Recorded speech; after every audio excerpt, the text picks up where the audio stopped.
Hi, I'm Shari Berkowitz, and I'd like to work on the Upstretch with you on the reformer. So the setup for the Upstretch is we have the foot bar up, we're on 2 strong springs. You happen to have your headpiece up because of other exercises that we were doing prior to that, usually in the long stretch series, and there's no handles or straps. So this exercise has many elements of other exercises in it. It has the long stretch in it, it has the elephant in it, it has pull straps or even the 100 you could consider in it. So let's take a look at it. It has 4 parts. Your hands are on the foot bar and your feet are against the shoulder blocks. You want to be pretty narrow on the shoulder blocks. The shoulder blocks tend to be wider than what it is that you need. So for me, the middle of my foot is in line with the inner edge of the shoulder block. You round your spine, and with straight legs, you lean back towards your legs. Part 1, you keep your hips up and press the carriage out with your legs like elephant. Then part 2, keep the carriage still. Roll your thighs, pelvis, and spine in a push-up position. Then part 3 is you stay in the push-up position like long stretch and resist the springs forward. And then part 4 is you round your spine and flex at your hips to come back in. Now, it has 6 counts. It goes pretty quickly. You press out 1, roll forward 2, resist in 3, 4, 5, roll in 6. 1, roll forward 2. Now you resist by digging your heels back. And what are you resisting? You're resisting the springs. The springs want to yank you in, and you want to resist the springs and lengthen against them in every single exercise. So 1, 2, 3, 4, 5, 6.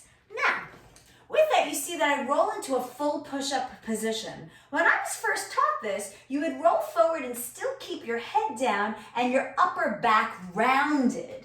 So it would be like this. Now, as a biomechanist and recognizing different exercises that we do in Pilates, it doesn't make sense to have shoulder support, a very rounded upper body, while you're still keeping the rest of your body in a push-up position. This exercise is ultimately what's going to get you to be able to do the exercise called the snake. Same exercise in a way, just turned backwards on one foot and has spinal extension. So with that, I wouldn't want to end up rounded in the upstretch because ultimately I'm going to have to use that in the snake and other exercises. So that's the reason for the push-up position instead of staying rounded. Now, a couple of things to practice with this. It's very tempting to muddle the very first part and the second parts together to press out and lower at 1 count. But that's definitely not the exercise. You press out and you keep your hips high, you keep your flexion of your spine. Then you keep the carriage still, and then you resist the springs in, then you roll in. Now, are there variations on this exercise? There sure are. The most typical variation, or the classical variation, is to just reverse the exercise. So instead of pressing out first, you come forward into your push-up position. You reach out, you roll into your flexion, then you resist. So you roll forward into your push-up position. In the push-up position, you push the carriage out. Keep the carriage still as you roll into flexion, then resist in. Then there's another version that has a thoracic extension. So you start the regular way, reach, then roll, then you come in thoracic extension. Now you press back out in thoracic extension. Keep the carriage still and roll in, and then return in.